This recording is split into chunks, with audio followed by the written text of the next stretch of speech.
Gordon was resting in the siding. Sometimes he thought, "It's really tiring to be such a large and splendid engine. One does have to keep up appearances so."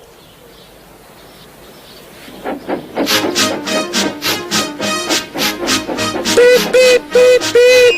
"Hello, lazy bones," whistled Henry. "What cheek," spluttered Gordon. "That Henry is too big for his wheels. Fancy speaking to me like that. Me, who has never had an accident."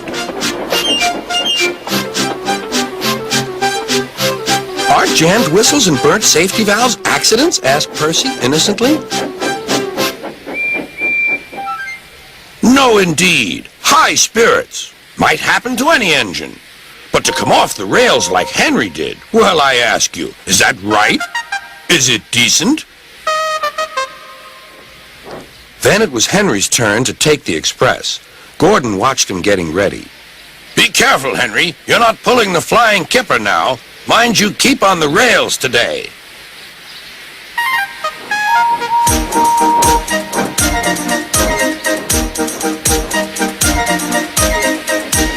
Henry went off in a huff, and Gordon yawned and went to sleep. But not for long. "Wake up, Gordon," said his driver. "A special train's coming and we're to pull it." "Is it coaches or freight cars?" "Cars," said his driver. "Cars," said Gordon.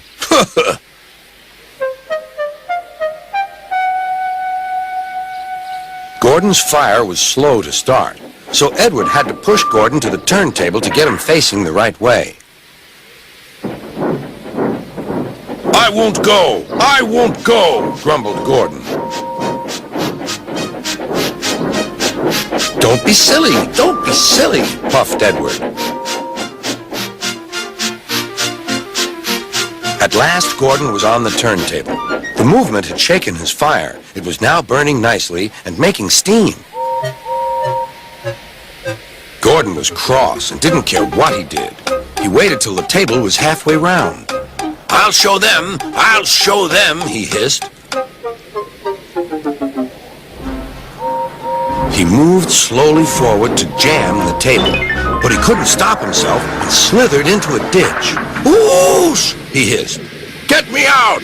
Get me out!" "Not a hope," said his driver and fireman. "You're stuck, you silly great engine. Don't you understand that?" They telephoned Sir Topham Hatt. "So Gordon didn't want to take the special train and ran into a ditch?" "What's that you say? The special's waiting? Tell Edward to take it, please, and Gordon, leave him where he is. We'll get him out later." On the other side of the ditch, some little boys were chattering. "Oh, doesn't he look silly? They'll never get him out." They began to sing. "Silly old Gordon fell in a ditch, fell in a ditch, fell in a ditch. Silly old Gordon fell in a ditch, all on a Monday morning." Gordon lay in the ditch all day. "Oh dear," he thought, "I shall never get out." But that evening they lifted Gordon and made a road of sleepers under his wheels to keep him from the mud.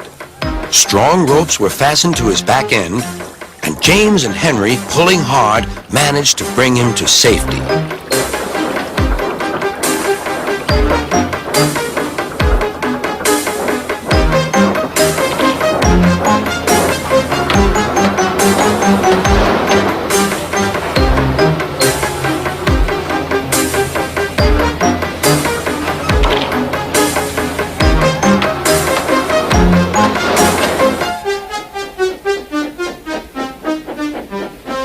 Late that night, Gordon crawled home, a sadder and wiser engine.